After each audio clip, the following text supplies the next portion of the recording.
घर पर ही मौजूद था। जब निशिर मोलो की आवाज आना बंद हो गई तो सभी लोग एक एक करके घर से बाहर निकले। मुखिया और ठकुराइन भी पुजारी के साथ घर से बाहर निकल आए। मुखिया जी, अब हमें तांत्रिक बाबा को खबर कर देनी चाहिए। हाँ पुजारी जी, लेकिन पहले पता तो चले कि निशिर मोलो ने किसी को अपना शिकार बनाया है या फिर वो ऐसे ही चले गए। इस तरह राजमहल में ईशिता, मेघना और अनुज तीनों उस दरवाजे की तरफ हैरानी से देख रहे थे जो अभी खुला था। उसके अंदर से काला लबादा पहने कोई बाहर निकला जिसके हाथ में एक अजीब सा दिखने वाला गुड्डा था। कौन? वो कुछ और बोला नहीं और लंबी लंबी भयानक सांसें लेने लगा।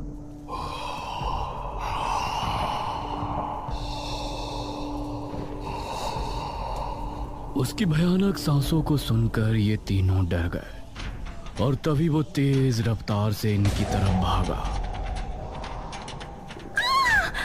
भागो जल्दी, महल से बाहर निकलो। इन तीनों का दिल दहल उठा और ये खिड़की की तरफ भागे। जल्दी करो। वो अभी भी इनके पीछे ही था। अनुज ने पहले ईशिता और फिर मेघना को बाहर निकाला। वो अनुज तक पहुंचने ही वाला था कि तभी अनुज भी खिड़की से कूद गया। क्या था वो? चलो अब घर चलते हैं, 2 बज रहे हैं, कहीं पिताजी या माँ जाग ना जाए। ये तीनों अब गांव की तरफ रवाना हो गए। माँ और पिताजी को इस बारे में बिल्कुल नहीं बताना, ठीक है? अरे हम क्यों बताएंगे भला? जैसे ही ये तीनों गांव पहुंचे तो बाहर ही पुजारी और बहुत से लोग खड़े थे। अनुज, तुम यहाँ? हमें तो लगा कि तुम तीनों अपने अपने कमरे में सो रहे हो।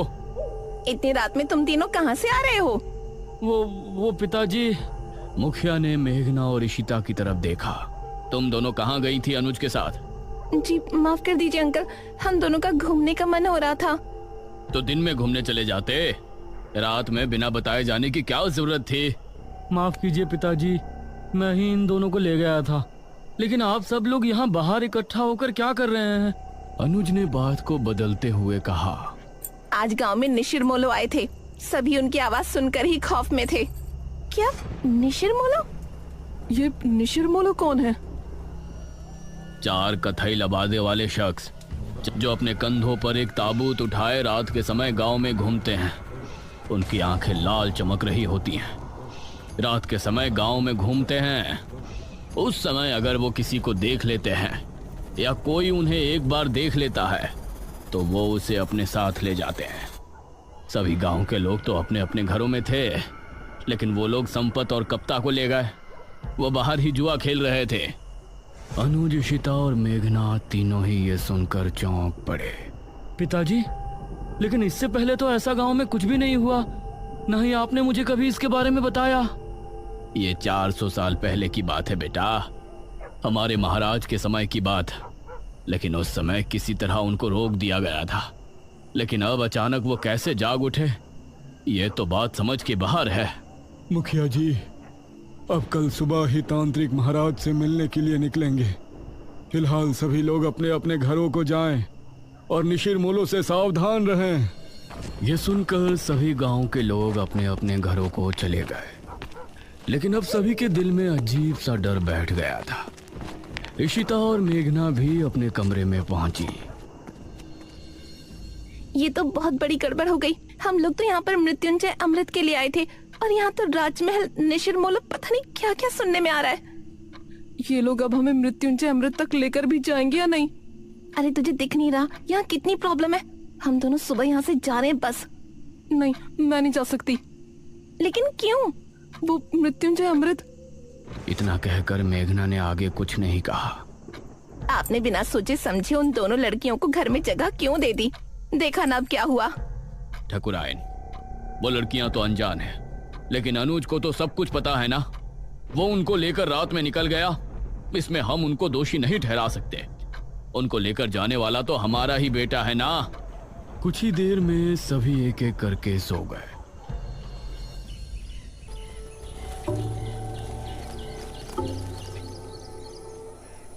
सुबह ठकुराइन ने दरवाजे पर दस्तक दी।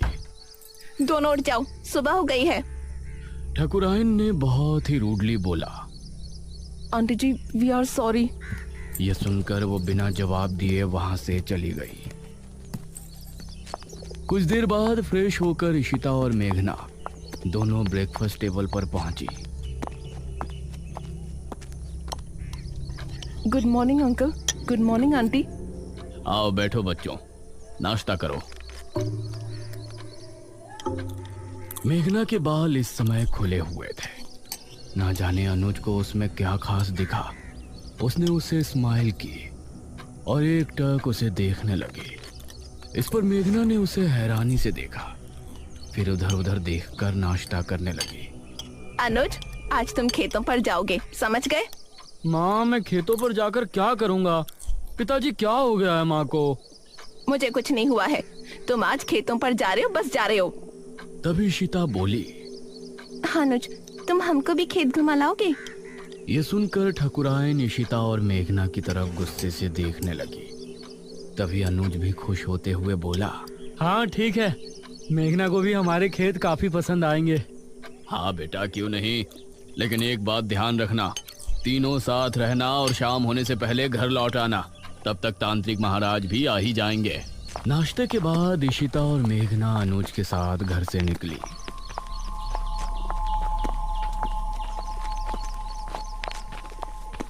तुम अंकल आंटी के सामने मुझे ऐसे क्यों घूर रहे थे? तुम सच में शहर से ही हो ना? क्यों, कोई शक है? शहर की लड़की होती तो अब तक समझ जाती कि मैं उस पर लाइन मार रहा हूँ। वो मतलब स्लिप हो रहा हूँ। अनुज, उसे ऐसे मजाक बिल्कुल पसंद नहीं। ओ अच्छा। अच्छा ठीक है, सॉरी, लेकिन वो मजाक नहीं था। ये सुनकर मेघना भी हल्के से मुस्कुरा दी।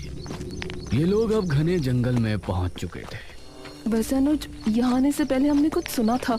क्या सुना था? यही ना कि हमारे गांव के लोग एक नंबर के बेवकूफ है।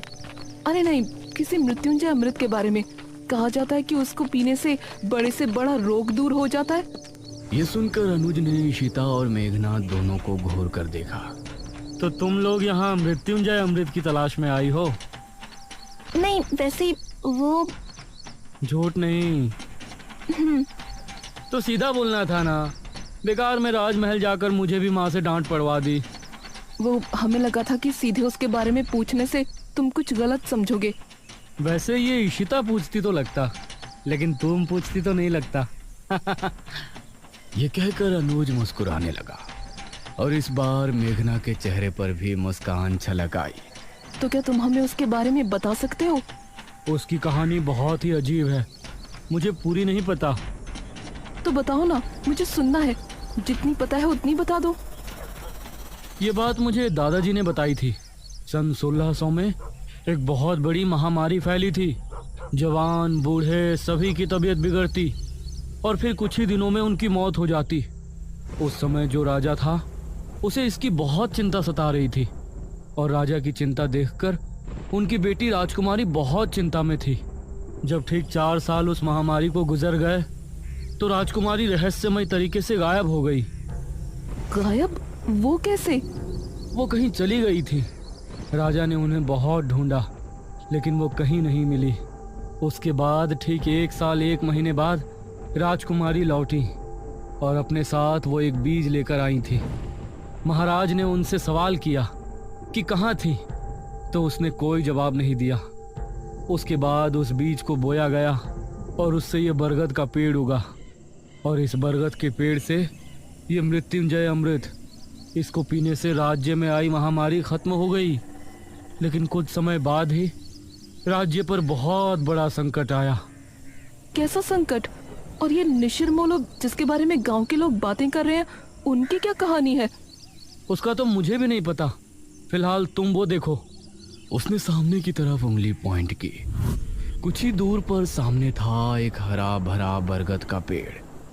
उसे देखते ही मेघना हैरान रह गई। ये वही पेड़ था जो उसे सपने में दिखाई देता था और अब उसका वो सवाल और भी गहरा हो गया था कि ये पेड़ उसको सपने में क्यों दिखाई देता है।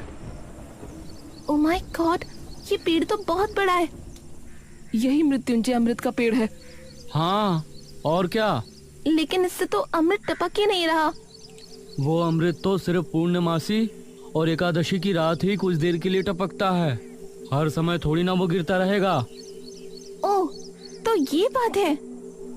हाँ, अगर तुमको उसे देखना है तो तुम लोग पूर्णमासी तक यहाँ रुक जाओ। ये कहकर अनुज मुस्कुराया। मुझे मेघना के साथ थोड़ा और समय बिताने का भी बहाना मिल जाएगा। हम रुक तो सकते हैं, फिलहाल आप अपनी मम्मी जी को समझाओ। तुमने देखा नहीं सुबह कितना गुस्सा थी वो हमसे। उनका बस चलता तो वो हमें तभी घर से निकाल देती। अरे माँ है ना, तो फिक्र तो होगी ही, लेकिन बेफिक्र रहो, मेरे आगे कोई नहीं बोलता। तुम लोग बेझिझक यहाँ रुक सकते हो। हाँ ठीक है, वैसे भी हम लोग मृत्युंजय अमृत देखने से पहले तो नहीं जा सकते, लेकिन वो आदमी जो हमें राजमहल में नजर आया था वो कौन था? इस पर अनुज ने मेघना से नजरें मिलाई। पागल। पागल? What do you mean? देखो, उस वक्त उसे देखकर तो मैं भी डर गया था, लेकिन अब सोचता हूँ कि कोई पागल ही होगा जो बेचारा उस राजमहल में सो रहा होगा। हमने उसकी नींद खराब कर दी तो उसी वजह से हमारे पीछे भागा होगा। मेघना को इस बात में सहमति नहीं नजर आई। वो कोई पागल तो हो नहीं सकता, उसका पहनावा भी आज के टाइम का नहीं लग रहा था। इशिता ने पेड़ की कुछ फोटो खींची और ये लोग खेतों पर पहुंचे। ये काफी देर तक साथ घूमे और इनके बीच बातें भी खूब हुई। अनुज की बातें अब मेघना को भी अच्छी लगने लगी थी, लेकिन वो अपने सपने और इस गांव के रहस्यों के बारे में ज्यादा सोच रही थी। शाम होने से पहले ये तीनों गांव वापस पहुंच गए।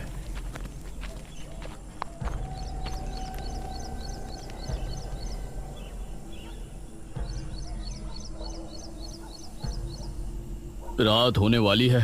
पुजारी जी अभी तक तांत्रिक महाराज को लेकर नहीं आए। बहुत चिंताजनक बात है। मुखिया, ठाकुराइन और गांव के बहुत से लोग चौक पर इकट्ठे थे। तभी पुजारी अपने साथ एक तांत्रिक को लेकर वहां पहुंचा।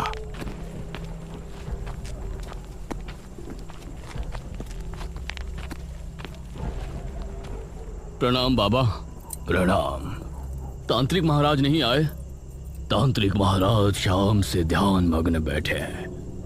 वो सुबह सूरज निकलने से पहले नहीं उठ सकते, इसलिए मैं उनकी जगह यहाँ आया हूँ। आप निशिर मोलो के बारे में सब जानते हैं ना? चिंता ना करें, तांत्रिक महाराज का आशीर्वाद हमारे साथ है। हम आपकी समस्या का निवारण करने की पूरी कोशिश करेंगे। तो बताइए तांत्रिक जी, क्या करना होगा? हम पूरी रात जाग कर एक अनुष्ठान करेंगे जो कि गांव के चौक पर होगा। यह पता लगाएंगे कि निशिर मोलो अचानक कैसे जाग उठे। आप सामग्री तैयार करें। एक बार अगर हम अनुष्ठान शुरू कर देंगे तो उसके बाद पूर्ण होने से पहले उठने का हमारे पास कोई कारण नहीं होगा। बहुत बहुत धन्यवाद बाबा, भगवान आपको सफल करे। इशिता ने चुपके से मेघना से कहा, ये लोग सच में बेवकूफ हैं या मुझे ऐसा लग रहा है? ये तू क्या कह रही है? और क्या, वो आदमी गायब हुए हैं, उसके पीछे कोई और वजह भी तो हो सकती है। जरूरी है कि उन्हें किसी भूत नहीं उठाया हो। निशिर मोलो, चुप कर। कुछ ही देर में अनुष्ठान की पूरी तैयारी हो गई। एक अग्निकुंड, एक कपाल और एक नर हथहड्डी। उसके आसपास 4 धूप बत्तियों से धुआं निकलकर वातावरण को शुद्ध कर रहा था। आप सभी अपने अपने घरों में जाएं और अनुष्ठान के सफल होने की प्रार्थना करें। हवा फिर से तेज हो गई थी। चौक पर सिर्फ तांत्रिक और पुजारी नजर आ रहे थे। मेघना और इशिता खिड़की से तांत्रिक को देख रहे थे। मुखिया, अनुज और ठाकुराइन सोफे पर बैठे थे। अरे मेघना, क्या कर रही हो वहाँ? आकर बैठो ना, कुछ नहीं होने वाला इन लोगों से। अनुज, तुम खुद किसी को नहीं मानते तो मानने वाले का मजाक भी मत बनाओ। अभी ये लोग बातें कर ही रहे होते हैं कि तभी भारी कदमों के साथ 4 निशिर मोलों की आवाज जैसे ही गूंजना शुरू हुई, गांव के सभी लोगों का दिल बुरी तरह से दहल गया।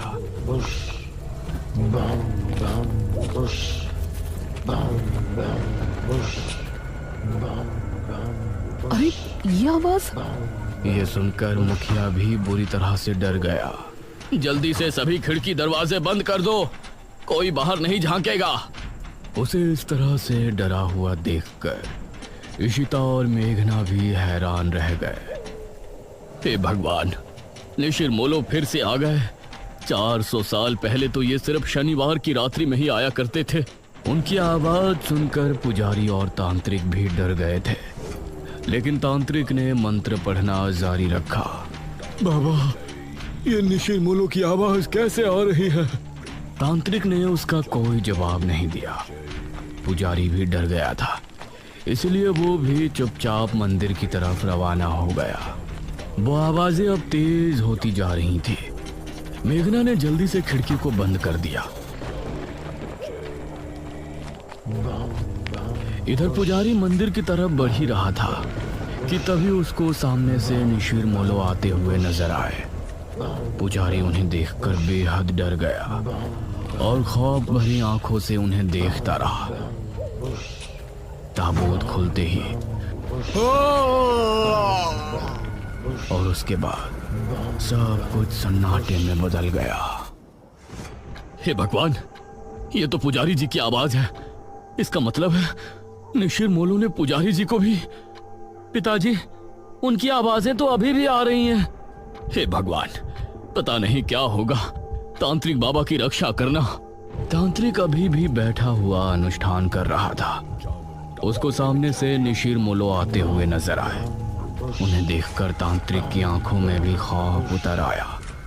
निशिर मोलो उसके सामने आकर रुक गए और एकदम शांत हो गए। तांत्रिक ने उन्हें देखने के बाद भी अनुष्ठान जारी रखा। आवाज आनी बंद हो गई। लगता है वो चले गए पिताजी। नहीं, अभी कुछ देर अंदर ही रहो। जब तक तांत्रिक महाराज खुद नहीं कह देते, कोई बाहर नहीं जाएगा। तभी तांत्रिक बाबा की एक दर्दनाक चीख फिजा में गूंजी।